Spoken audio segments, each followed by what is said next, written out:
സർക്കാരിന് മാത്രമേ പങ്കുള്ളൂ എന്ന് കരുതി നമ്മൾ ഇരിക്കാൻ പാടില്ല. അത് നമ്മൾ ഓരോരുത്തർക്കും അതിലൊരു പങ്കുണ്ട് ശരിക്കും. അന്ന് ശരിക്കും ആ നോട്ടം എനിക്ക് അത്രയ്ക്ക് അങ്ങോട്ട് രസിച്ചില്ല. പക്ഷെ ഇദ്ദേഹത്തിനോട് അന്ന് സംസാരിച്ചില്ല. ഞാൻ ജസ്റ്റ് ഒന്ന് അക്നോളജ് ചെയ്ത് ഒന്ന് ഏറ്റിട്ടോ കുറച്ചൊന്ന്.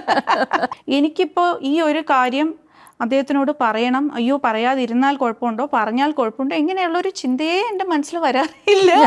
ഭിന്ന അഭിപ്രായങ്ങളെ ബഹുമാനിക്കുന്ന ഒരു ബഹുസ്വരതയാണ് ഇന്ത്യൻ ജനാധിപത്യം എന്ന് പറയുന്നത്. വിവാഹം കഴിക്കുമ്പോൾ I am seeking my better half എന്നുള്ള ഒരു സങ്കല്പം എനിക്കില്ല. I am a complete woman in myself. അതൊന്നും കുഴപ്പമില്ല, അതൊക്കെ ഒരു രസമല്ലേ, അങ്ങനെ കുറച്ച് വ്യത്യാസങ്ങളൊക്കെ ഉള്ളത് എന്നൊക്കെയുള്ളൊരു ധാരണയിലായിരുന്നു അന്ന്.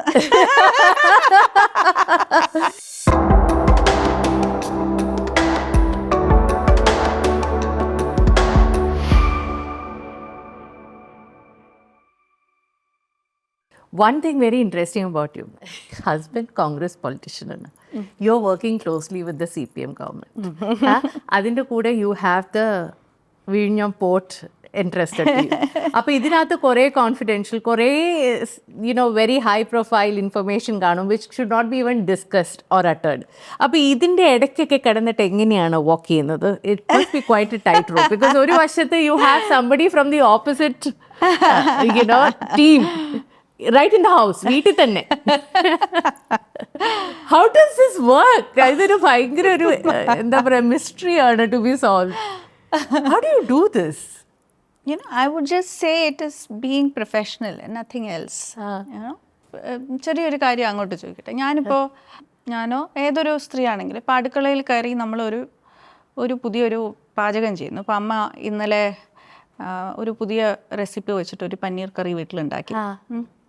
ആ കറി ഉണ്ടാക്കി കഴിയുമ്പോൾ അതിൻ്റെ അകത്ത് എന്തൊക്കെയാണ് പുതുതായിട്ട് ഞാൻ ഇട്ടത്, ഇതിൻ്റെ അകത്ത് ഞാൻ പട്ട ഇട്ടു, അല്ലെങ്കിൽ ഇതിൻ്റെ അകത്ത് ഞാൻ കസൂരി മേത്തി ഇട്ടു എന്നൊക്കെ പോയി ശബരിയോട് പറഞ്ഞോ? പറഞ്ഞില്ല, പറയില്ലല്ലോ. അങ്ങനെ പറയാറുണ്ടോ? ഇല്ലല്ലോ. അത് പറയാണ്ടിരിക്കുമ്പോൾ ഇത് ഞാൻ പറയും എന്നെന്തിനാണ് പ്രതീക്ഷിക്കുന്നത്? അതുപോലെ തന്നെയാണ് എനിക്കിതും. ഞാൻ എൻ്റെ ജോലി ചെയ്യുന്നു, അത് അദ്ദേഹവുമായിട്ട് ബന്ധപ്പെട്ട ഒരു കാര്യമല്ല എന്നുണ്ടെങ്കിൽ ഞാൻ പോയി പറയും എന്ന് എന്തിനാണ് ആളുകൾ പ്രതീക്ഷിക്കുന്നത്? ഇപ്പോൾ പൊതുവെ ഇപ്പോൾ കിച്ചണിൽ നടക്കുന്ന കാര്യങ്ങൾ ആണുങ്ങൾ അറിയേണ്ട കാര്യങ്ങളല്ല എന്നാണ് നമ്മുടെ സമൂഹത്തിലെ ധാരണ. അതുകൊണ്ട് തന്നെ ഞാൻ ഇന്നിപ്പോൾ ഒരു ഷെഫായിരുന്നു എന്നുണ്ടായിരുന്നെങ്കിൽ, അല്ലെങ്കിൽ ഞാനൊരു വീട്ടമ്മയായിരുന്നു എന്നുണ്ടായിരുന്നെങ്കിൽ, ഞാൻ ചെയ്യുന്ന പുതിയ റെസിപ്പീസിനെ കുറിച്ചുള്ള കാര്യം പോയി എല്ലാം എൻ്റെ ഭർത്താവിനോട് പറയുന്നുണ്ട് അല്ലെങ്കിൽ പറയുന്നില്ലേ എന്നൊക്കെ ആളുകൾ എന്നോട് ചോദിക്കില്ല. എന്നെ സംബന്ധിച്ചിടത്തോളം ഇതും അതുപോലെ തന്നെയാണ്. This is as relevant to him as cooking is. If cooking is also relevant to him, this is also relevant to him. If that is not, then this is also not എന്നുള്ളതേ ഉള്ളൂ. രണ്ടും നമ്മൾ professional ആയിട്ട് നോക്കുകയാണെങ്കിൽ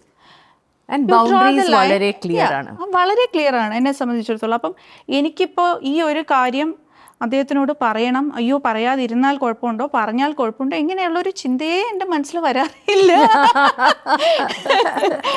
അപ്പം ഞങ്ങൾ രണ്ടുപേരും ഒരുമിച്ച് ചെയ്യുന്ന ഒരുപാട് കാര്യങ്ങൾ ജീവിതത്തിലുണ്ടല്ലോ. അതിനെക്കുറിച്ച് തന്നെ സംസാരിച്ച് തീരാൻ നേരം കിട്ടാറില്ല. കുഞ്ഞിൻ്റെ കാര്യങ്ങൾ സംസാരിച്ച് തീരാൻ, അങ്ങനെയുള്ള ഒരുപാട് വിഷയങ്ങൾ അല്ലാതെ ഇംപേഴ്സണൽ ആയിട്ടുള്ള കുറേ കാര്യങ്ങൾ ഉണ്ടായിരിക്കും. ഞങ്ങൾ ശരിക്കും ഷെയർ ചെയ്യുന്ന കോമണാലിറ്റീസ് എന്ന് പറയുന്നത് പരസ്പരം ഒരുപാട് വൈരുദ്ധ്യങ്ങളുള്ള രണ്ട് വ്യക്തികളാണ് ഞങ്ങൾ രണ്ടുപേരും. അതെ. ഞങ്ങളുടെ ഇപ്പോൾ ഭക്ഷണകാര്യം മുതൽ എല്ലാം വൈരുദ്ധ്യങ്ങളാണ്. For instance, he is a hard core non vegetarian, I'm a core vegetarian. So അവിടെ തൊട്ട് ആരംഭിക്കുന്നു ഞങ്ങൾ തമ്മിലുള്ള. Where did you meet him and find him? അതൊന്ന് പറയൂ, ഞാനത് മിസ് ചെയ്തിട്ടുണ്ട് in my research. I first met him in a meeting actually. ഞങ്ങൾ കളക്ടറേറ്റിൽ വെച്ചിട്ടൊരു മീറ്റിങ്ങിൽ വെച്ചിട്ടാണ് ഞാൻ ആദ്യമായിട്ട് സബ് കളക്ടർ ആയിരുന്ന സമയത്ത് അദ്ദേഹത്തെ കാണുന്നത്. അന്ന് അദ്ദേഹം MLA യും ഞാൻ തിരുവനന്തപുരം സബ് കളക്ടറായിട്ടിരിക്കുന്ന സമയമാണ്. യോഗം ശരിക്കും മാൻ അനിമൽ കോൺഫ്ലിക്റ്റിനെ കുറിച്ച് ചർച്ച ചെയ്യുന്ന ഒരു യോഗമായിരുന്നു. അങ്ങനെ അദ്ദേഹത്തിൻ്റെ മേഖലയിൽ മണ്ഡലത്തിൽ കുറേ അധികം വനവും ഒപ്പം നമ്മുടെ പട്ടികവർഗ വിഭാഗത്തിൽപ്പെട്ട പ്രകൃതികളും ഒക്കെയുള്ള സ്ഥലമായിരുന്നു. അപ്പോൾ ആ പ്രദേശങ്ങളിലൊക്കെ പ്രശ്നങ്ങളും ഒക്കെ ചർച്ച ചെയ്യാനുള്ളൊരു യോഗമായിരുന്നു. അവിടെ വെച്ചിട്ട് ആദ്യം കാണുന്നത് ശരിക്കും. എന്താണ് ഇംപ്രസ് ചെയ്തത്?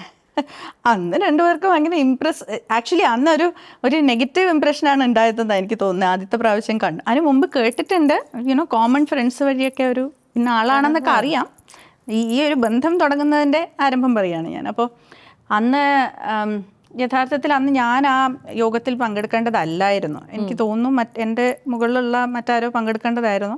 അദ്ദേഹത്തിന് വരാൻ പറ്റില്ല എന്ന് പറഞ്ഞ അവസാന നിമിഷമാണ് എന്നോട് പറയുന്നത് പോകാനായിട്ട്. അപ്പം ഞാൻ കുറച്ച് ധൃതി പിടിച്ച് വേറെ ഏതോ മീറ്റിംഗ് ഒക്കെ കഴിഞ്ഞിട്ട് അങ്ങോട്ട് പോകുമ്പോഴത്തേക്കും ഇത് തുടങ്ങിക്കഴിഞ്ഞു. അതായത് മന്ത്രി എത്തിക്കഴിഞ്ഞു, MLA എത്തിക്കഴിഞ്ഞു, എന്നിട്ടാണ് ഞാൻ കയറി പോകുന്നത്. അപ്പം അതത്ര രസിക്കില്ലല്ലോ. അപ്പോൾ അതിങ്ങനെ ഈ ഒരു വലിയൊരു ഹാളും ആയിരുന്നു. അപ്പം ഇവരിങ്ങനെ വേദിയിലിരിക്കുന്നു, ഞാൻ ഈ ഓഡിയൻസിൻ്റെ ഇടയിൽ കൂടെ നടുക്കി ഇങ്ങനെ ഒരു ബോൾഡായിട്ട് ഇങ്ങനെ ഒരു എൻട്രി നടത്തുകയാണ്. അപ്പം അവിടെ നിന്ന് ഇങ്ങനെ സ്റ്റേജിൽ നിന്ന് ഇങ്ങനെ എന്നെ നോക്കുന്നുണ്ടായിരുന്നു, ഇതാരാണ് ഈ കയറി വരുന്നത് ഇത്രയും ധൈര്യത്തോടു കൂടി എന്നുള്ളൊരു മട്ടില്. അത് ഞാൻ ശ്രദ്ധിച്ചു. പിന്നെ കയറിയിട്ട് ഞാൻ അന്ന് ശരിക്കും ആ നോട്ടം എനിക്ക് അത്രയ്ക്ക് അങ്ങോട്ട് രസിച്ചില്ല. അപ്പം ഞാൻ ബാക്കിയുള്ളവരോടൊക്കെ പിന്നെ നമസ്കാരമൊക്കെ പറഞ്ഞു, മന്ത്രിയോട് ഇങ്ങനെ താമസിച്ചതുകൊണ്ടാണെന്നൊക്കെ പറഞ്ഞു.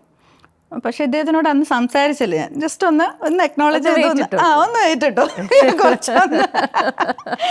അപ്പം അങ്ങനെയുള്ളൊരു എന്താ പറയുക, അതുകൊണ്ട് അന്ന് ക്ഷണനേരം കൊണ്ട് പിന്നെ ലവ് അറ്റ് ഫസ്റ്റ് സൈറ്റ് ഒന്നും അല്ലായിരുന്നു. പക്ഷേ ഈ പറഞ്ഞ പോലെ ഒരു ശ്രദ്ധ പിടിച്ചുപറ്റി രണ്ടുപേരും പരസ്പരം. അങ്ങനെ പിന്നെ ഒഫീഷ്യലായിട്ട് പല യോഗങ്ങളിലും പല സ്ഥലങ്ങളിലും ഒക്കെ കണ്ടുമുട്ടി സംസാരിച്ചു. എന്നിട്ട് ഞാൻ വീണ്ടും പണ്ടത്തെ പോലെ തന്നെ ഒരു മെഡിക്കൽ ക്യാമ്പായിരുന്നു ശരിക്കും അതിൻ്റെ ഒരു ടിപ്പിംഗ് പോയിന്റ് എന്ന് പറയുന്നത്. എനിക്ക് ഈ മെഡിക്കൽ ക്യാമ്പിന് എന്തുകൊണ്ടെന്ന് പറഞ്ഞു വന്നപ്പോൾ ഞാനിപ്പോഴാണ് അത് ആലോചിക്കുന്നത്. അപ്പോൾ വിതുരയിൽ ഒരു മെഡിക്കൽ ക്യാമ്പ് നടത്തണം എന്ന് ഞങ്ങൾ തീരുമാനിച്ചായിരുന്നു. ഇതുപോലെ അവിടുത്തെ പട്ടികവർഗ വിഭാഗത്തിൽപ്പെട്ട ജനങ്ങൾക്കും കുടുംബങ്ങൾക്കും ഒക്കെ വേണ്ടിയിട്ട്. അപ്പം നമ്മുടെ മേഖലയാണെന്നുള്ളതുകൊണ്ട് എനിക്ക് കൂടുതൽ ഒരു താല്പര്യം ഉണ്ടായിരുന്നു അതിൽ. അപ്പോൾ അവിടെ ഐസർ എന്ന് പറഞ്ഞിട്ടൊരു സ്ഥാപനമുണ്ട്, സയൻറ്റിഫിക് റിസർച്ച് ഇൻസ്റ്റിറ്റ്യൂഷൻ. അപ്പോൾ അവരും കൂടെ ഒത്തുചേർന്നാണ് ഞങ്ങളിത് ചെയ്തത്. അപ്പോൾ അന്ന് ഈ ക്യാമ്പ് നടത്തിയപ്പോൾ ഞാൻ ഡോക്ടറാണെന്നുള്ളത് കൊണ്ട് തന്നെ ഞാൻ അവിടെ പോയിട്ട് ക്യാമ്പ് ഓർഗനൈസ് ചെയ്യുക മാത്രമല്ല, പക്ഷേ ആ ക്യാമ്പിലുടനീളം ഞാനും ഡോക്ടറായിട്ട് തന്നെ അവിടെ ഇരുന്നു, പേഷ്യൻസിനെയൊക്കെ കണ്ടു. അപ്പോൾ അടുത്ത ദിവസം എനിക്ക് തോന്നുന്നു പത്രത്തിൽ ഞാൻ സ്റ്റെത്തൊക്കെ വെച്ചുകൊണ്ടിരിക്കുന്നൊരു ചിത്രമൊക്കെ വന്നിട്ടുണ്ടായിരുന്നു. അങ്ങനെ നല്ലൊരു ക്യാമ്പായിരുന്നു. പിന്നെ എനിക്ക് ആ സ്ഥലം ഭയങ്കരമായിട്ട് ഇഷ്ടപ്പെട്ടു. ഇങ്ങനെ കാനന ഭംഗിയിൽ കുളിച്ച് നിൽക്കുന്ന ഒരു ഇടമായിരുന്നു. അപ്പോൾ അങ്ങനെ അവിടെ പോയ ചങ്ങമ്പുഴയൊക്കെ ഇങ്ങനെ ഓർമ്മ വരും നമുക്ക്. അതുകൊണ്ട് പറഞ്ഞത് മലരണിക്കാടുകൾ തിങ്ങി വിങ്ങി എന്നൊക്കെ പറയുന്ന പോലത്തെ സ്ഥലം. അങ്ങനെ അവിടെയൊക്കെ പോയിട്ട് തിരിച്ചു വന്നപ്പോൾ അടുത്ത ദിവസം അദ്ദേഹം എന്നെ വിളിച്ചു. ഇന്നലെ വിതുരയിൽ വന്നിരുന്നു എന്ന് അറിഞ്ഞു എന്നൊക്കെ പറഞ്ഞിട്ട് ക്യാമ്പിനെ കുറിച്ച് ഒക്കെ സംസാരിക്കാനായിട്ടൊക്കെ വിളിച്ചു. അങ്ങനെ അപ്പോൾ ആ മേഖലയിൽ നമുക്ക് കുറച്ചുകൂടെ കാര്യങ്ങൾ അവിടുത്തെ കുട്ടികൾക്ക് വേണ്ടി അത് ചെയ്യണം ഇത് ചെയ്യണം എന്നൊക്കെ പറഞ്ഞിട്ട് അങ്ങനെ കുറച്ച് പദ്ധതികൾ അങ്ങനെയൊക്കെ വേറെയായിരുന്നു അങ്ങനെയൊക്കെ ചർച്ച ചെയ്ത് തുടങ്ങിയതാണ്. പിന്നെ ആ ഒരു പൊതുജനക്ഷേമം എന്നുള്ളത് കുറച്ച് കൂടുതൽ എനിക്ക് തോന്നുന്നു ഒരു സ്വകാര്യ വൃത്തത്തിലേക്ക് കടന്നു ഏതോ ഒരു സമയത്ത് വെച്ച്. അതെപ്പോഴാണെന്ന് എനിക്ക് കൃത്യമായിട്ട് ഓർമ്മയില്ല. പക്ഷേ ഈ സമാനമായിട്ടുള്ള താല്പര്യങ്ങൾ കുറച്ചുണ്ട്, സമാനമായിട്ടുള്ള മൂല്യബോധങ്ങൾ ഉണ്ട് എന്നുള്ളത് ഇതിലൂടെ നമുക്ക് മനസ്സിലായി. എനിക്ക് തോന്നുന്നു അതായിരുന്നു ഏറ്റവും വലിയ ഒരു ആകർഷണം എന്നുള്ളത്. ഈ പൊതുജന സേവനം എന്ന് പറയുമ്പോൾ തന്നെ അതിൻ്റെ അകത്തും പലർക്കും പല ലക്ഷ്യങ്ങളായിരിക്കാം, പല ഇംഗിതങ്ങളായിരിക്കാം, പല മാർഗങ്ങളായിരിക്കാം ഒക്കെ ഉണ്ടല്ലോ. അപ്പോൾ അതിൽ ഒരു സമാനത ഉണ്ടെന്നുള്ളത് മനസ്സിലായി ആ ഒരു മൂല്യബോധത്തിൽ. അപ്പോൾ ഈ കുറച്ചുകൂടെ പ്രതലത്തിലുള്ള ഘടകങ്ങൾ കുറേയൊക്കെ വളരെ വ്യത്യസ്തമാണെന്നും മനസ്സിലായി. പക്ഷേ അതൊന്നും കുഴപ്പമില്ല, അതൊക്കെ ഒരു രസമല്ലേ അങ്ങനെ കുറച്ച് വ്യത്യാസങ്ങളൊക്കെ ഉള്ളത് എന്നൊക്കെയുള്ളൊരു ധാരണയിലായിരുന്നു അന്ന്. ഇത്രയും സ്ട്രോങ് ആയിട്ടുള്ള രണ്ട് personalities under one roof. That is itself ഒരു എന്താ പറയുക. ഈവൻ ഇപ്പോൾ ശരിക്കും ഞങ്ങൾ രണ്ടുപേരും കൂടെയുള്ള ഇൻ്റർവ്യൂസ് പോലും അഭിമുഖങ്ങൾ പോലും കാണുകയാണെങ്കിൽ ശബരി ഇങ്ങനെ എന്താ പറയുക ഈ നർമ്മബോധം കൊണ്ട് ഇങ്ങനെ പൊതിഞ്ഞു നിൽക്കുന്ന ഭയങ്കര ലൈറ്റ് ഹാർട്ടഡ് ആയിട്ട് പോകുന്ന ഒരാളാണ്. അപ്പോൾ വീട്ടിലായാലും തന്നെ ഇപ്പോൾ വീട്ടിൽ കയറി വരുമ്പോഴത്തേക്കും തന്നെ എല്ലാം ഇങ്ങനെ ഫുൾ ഒരു ലാഘവത്തോടു കൂടിയാണ് എല്ലാ കാര്യങ്ങളും കാണുന്നത്. അതെ, ഞാൻ നേരെ തിരിച്ചായിരുന്നു. കല്യാണത്തിന് മുമ്പ് വരെ എല്ലാവരും എന്നെ വളരെ അടുത്തറിയാവുന്ന ആളുകൾക്കറിയാം എൻ്റെ ഹ്യൂമർ സെൻസും എൻ്റെ നർമ്മബോധവും, അല്ലെങ്കിൽ ഞാൻ എങ്ങനെ ആ കാര്യങ്ങൾ കൈകാര്യം ചെയ്യുന്നതെന്നുള്ളതൊക്കെ ഒരു കൈവെള്ളയിൽ ഒതുങ്ങുന്ന കുറച്ച് പേർക്ക് മാത്രം അറിയാം. പക്ഷെ അല്ലെങ്കിൽ ഞാൻ പൊതുവേ കുറച്ചുകൂടെ എന്താ പറയുക, ഒരു സീരിയസ് നോട്ടിൽ, അല്ലെങ്കിൽ ഒരു ശബരി എപ്പോഴും ഇങ്ങനെ പറയാം അവളുടെ ഫിലോസഫി തുടങ്ങി എന്ന് പറയും. അപ്പം ആ ഒരു മിക്കവാറും ഇങ്ങനെ മനനം ചെയ്തിരിക്കുക എന്ന് പറയും എന്നോട് എപ്പോഴും. അവളെപ്പോഴും മനനം ചെയ്തിരിക്കുന്നു. അപ്പം നമ്മൾ ആ ഒരു ടെമ്പറമെൻ്റ് എന്ന് പറയുന്നത് തന്നെ ശരിക്കും ഭയങ്കര വ്യത്യസ്തമാണ് രണ്ടുപേർക്കും. അപ്പം അത് തമ്മിൽ ക്ലാഷ് ആവുകയാണോ ചെയ്യുക, തമ്മിൽ കോംപ്ലിമെൻ്റ് ചെയ്യുകയാണോ ചെയ്യുക എന്നുള്ളത് നമ്മൾ തീരുമാനിക്കേണ്ട ഒരു കാര്യമാണ്.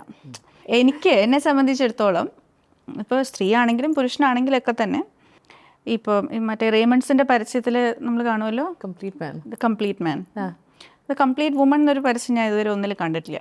പക്ഷേ നമ്മൾ ഈ വിവാഹം കഴിക്കുമ്പോൾ I am seeking my better half എന്നുള്ള ഒരു സങ്കല്പം എനിക്കില്ല. I am a complete woman in myself. എൻ്റെ ഒരു പാതിയല്ല ഞാൻ അദ്ദേഹത്തിൽ തേടുന്നത്. But he doesn't complete me, but he complements me. They are two different concepts. ഇപ്പോൾ വിവാഹബന്ധത്തിൽ എനിക്കുള്ളത് എനിക്കുണ്ടല്ലോ. അപ്പം എന്നിലില്ലാത്ത പല ഈ പറയുന്ന ബോധ്യങ്ങളായാലും പെരുമാറ്റ രീതികളായാലും വിശ്വാസങ്ങളായാലും ശൈലികളായാലും കഴിവുകളായാലും ഒക്കെ അദ്ദേഹത്തിനുണ്ട്. സോ അത് ഇപ്പോൾ കോൺഫ്ലിക്റ്റ് ആവുന്നതിന് പകരം കോംപ്ലിമെൻ്റ് ചെയ്ത് പോവുക എന്നുള്ളതാണ്, നമ്മളെങ്ങനെ കാണുന്നു എന്നുള്ളതാണ് അതിൽ പ്രധാനം എന്നാണ് എനിക്ക് തോന്നുന്നത്. So coming back to your work zone, ഇപ്പം നമ്മൾ ഈ ഗ്യാപ്സിൻ്റെ കാര്യം എനിക്ക് എപ്പോഴും തോന്നാറുണ്ട്. നമ്മളിപ്പോൾ സേ ഫോർ ഇൻസ്റ്റൻസ് നമ്മൾക്കൊരു പൊളിറ്റിക്കൽ വില്ലുണ്ട്, നമ്മളുടെ പൊളിറ്റീഷ്യൻസിന് ഒരു വില്ലുണ്ട്, നമ്മുടെ ബ്യൂറോക്രാറ്റ്സിന് അതിനെ പ്രോസസ്സ് ചെയ്യാനും അത് പുഷ് ചെയ്യാനും ഉള്ള എല്ലാ സിസ്റ്റംസ് ഉണ്ട്, ആൾക്കാരുടെ ഒരു നീഡുണ്ട്. ഇതെല്ലാം ഉണ്ടായിട്ടും ഒരു കാര്യം ഒത്തുവരുന്നില്ല. അതായത് it doesn't fall into place. എനിക്കിപ്പം ഒരു ലേമാൻ എന്ന നിലയ്ക്ക് എനിക്ക് പെട്ടെന്ന് മനസ്സിൽ വരുന്ന മുല്ലപ്പെരിയാർ ഇഷ്യൂ ആണ്. പല തരത്തിലുള്ള എലമെൻറ്റ്സ് ഉണ്ട്, പക്ഷേ ആ എലമെൻറ്റ്സ് ഒന്നിച്ചു വരുന്നില്ല. ഒരു ഗ്രേവ് ഡേഞ്ചർ ഉണ്ട് ഒരു വശത്ത്, there is a conversation about devastation, political വില്ലുണ്ട് ഒരു വശത്ത്, ബ്യൂറോക്രാറ്റ്സ് മനസ്സിലാക്കുന്നുണ്ട്, പക്ഷേ ഇതൊന്നും ഒത്തു വന്ന് ഒരു ആക്ഷനബിൾ ഇതാവുന്നില്ല. അതെവിടെയോ അവിടെ സ്റ്റക്ക് ആവുകയാണ്. What is the reason behind all this? എന്താണ് ഈ things, why don't things don't move? ഒരു ഡെസ്പറേഷൻ ഓഫ് എ സിറ്റിസൺ എന്ന നിലയ്ക്ക് കാണാം. I think things are moving to begin with. ഒരു പക്ഷേ നമ്മൾ ചില കാര്യങ്ങൾക്ക് മാത്രം അമിതമായ ശ്രദ്ധ കൊടുക്കുന്നത് കൊണ്ടാകാം യഥാർത്ഥത്തിൽ നടക്കുന്ന പല കാര്യങ്ങളും നമ്മൾ ശ്രദ്ധിക്കാതെ പോകുന്നത്. Okay, there's lot more that happens behind the scenes also. ഈ ഭരണം എന്ന് പറയുന്നത് it is at the end of the day it is still a complex process, as you understand. So some of it garner a lot of media attention, some of it doesn't. So അതും ഒരു വസ്തുതയാണ്. But let's keep that aside. For your question, I would think എൻ്റെ അനുഭവത്തിൽ നിന്നും പറയുന്നതിനേക്കാളും ഞാൻ പഠിച്ചിട്ടുള്ളൊരു കാര്യം പറയാം. I think it applies here. നമ്മളിപ്പോൾ പബ്ലിക് അഡ്മിനിസ്ട്രേഷൻ പഠിക്കുന്ന സമയത്ത് അപ്പോൾ അതിൽ ഫ്രെഡറിക് റിഗ്സ് എന്ന് പറഞ്ഞ ഒരു സാമൂഹിക ശാസ്ത്രജ്ഞൻ്റെ ഒരു തിയറി ഉണ്ട്. So he divides societies largely into 3 categories. So based on their indices of development, ഏത് സ്റ്റേജാണ് വികസനത്തിൻ്റെ ഏത് പടവിലാണ് നിൽക്കുന്നത് എന്നുള്ളതിനെ അനുസരിച്ച് ലോകത്തിലുള്ള സമൂഹങ്ങളെ 3 ആയിട്ട് അദ്ദേഹം ചിത്രീകരിക്കുകയാണ്. ഒന്ന് ഫ്യൂസ്ഡ് സൊസൈറ്റീസ് എന്നുള്ളത്. അപ്പോൾ ഫ്യൂസ്ഡ് ആയിട്ടുള്ള സൊസൈറ്റീസ് അതെല്ലാം ഇങ്ങനെ എന്താ പറയുക, ഏകീകരിച്ച് നിൽക്കുന്നതെന്ന് വേണമെങ്കിൽ പറയാം. But that's not unified. ഏകീകരണം എന്ന് പറയാൻ പറ്റില്ല ആക്ച്വലി. ഓക്കെ, ഞാൻ ഈ മെന്റലി ട്രാൻസ്ലേറ്റ് ചെയ്തോണ്ടിരിക്കുക. ഇങ്ങനെയൊന്നും എന്നെ കൺഫ്യൂസ് ചെയ്ത് കഴിഞ്ഞില്ല ഡോക്ടർ.